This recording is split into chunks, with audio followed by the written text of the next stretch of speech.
टोपलीत सारा गोळा करायचा. मोठाली नखे ठेवूच नका. मोठाली नखे ठेवूच नका.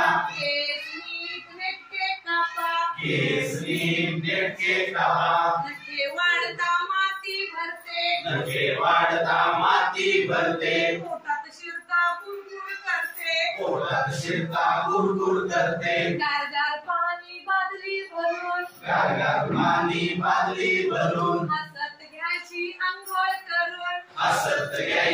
करते. गारगार पाणी बादली भरून हसत घ्यायची आंघोळ करून. चांगले धुतले कपडे घातले. मन आनंदी होईल आपले. मन आनंदी होईल.